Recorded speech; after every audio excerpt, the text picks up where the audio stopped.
സ്നേഹത്തെക്കുറിച്ച് നമ്മൾ ഒരുപാട് കേട്ടിട്ടുണ്ട്. എന്നാൽ ലോകം കണ്ടിട്ടുള്ളതിൽ വെച്ച് ഏറ്റവും വലിയ സ്നേഹത്തിൻ്റെ അടയാളം എന്താണെന്ന് ചോദിച്ചാൽ അത് കുരിശാണ്. കുരിശ് എന്ന് പറയുമ്പോൾ വേദനയുടെയും മരവിപ്പിൻ്റെയും ചിത്രമല്ല എൻ്റെ ഉള്ളിൽ വരുന്നത്, മറിച്ച് പകരം വയ്ക്കാനില്ലാത്ത ത്യാഗത്തിൻ്റെ ചിത്രമാണ്. കുരിശിലെ സ്നേഹം എന്നത് സമർപ്പണത്തിൻ്റെ അടയാളമാണ്. മുൾക്കിരീടം തലയിൽ അമരുമ്പോഴും ആണിപ്പഴുതുകളിൽ നിന്ന് ചോര വാർന്ന് ശരീരം തളരുമ്പോഴും ആ സ്നേഹം ആഗ്രഹിച്ചത് ലോകത്തിൻ്റെ മുഴുവൻ സമാധാനമായിരുന്നു. കുരിശിൽ വിരിഞ്ഞത് വെറുപ്പല്ല, മറിച്ച് ക്ഷമയാണ്.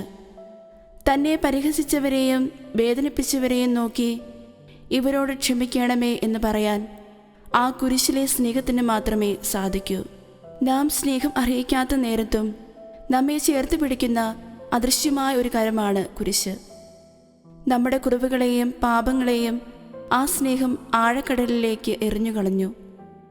അവിടെ ശിക്ഷയല്ല, മറിച്ച് പുതിയൊരു തുടക്കവും പ്രത്യാശയുമാണ് ഉള്ളത്. കുരിശിലെ സ്നേഹം നമ്മോട് പറയുന്നത് ഒന്നു മാത്രമാണ്: ഞാൻ നിന്നെ അത്രമേ സ്നേഹിക്കുന്നു. ആ സ്നേഹത്തിൻ്റെ ആഴം മനസ്സിലാക്കി സ്വാർത്ഥതയില്ലാതെ മറ്റുള്ളവരെ സ്നേഹിക്കാൻ നമുക്ക് സാധിക്കണം. ഒരാളുടെ കണ്ണുനീർ തുടയ്ക്കാനും വീണുപോയവനെ കൈപിടിച്ചുയർത്താനും നമുക്ക് കഴിയുമെങ്കിൽ നമ്മളിലും ആ കുരിശിലെ സ്നേഹം ജീവിക്കുന്നുണ്ട്. ആ സ്നേഹം നമ്മുടെ എല്ലാവരുടെയും ജീവിതത്തിൽ ഒരു വെളിച്ചമായി മാറട്ടെ.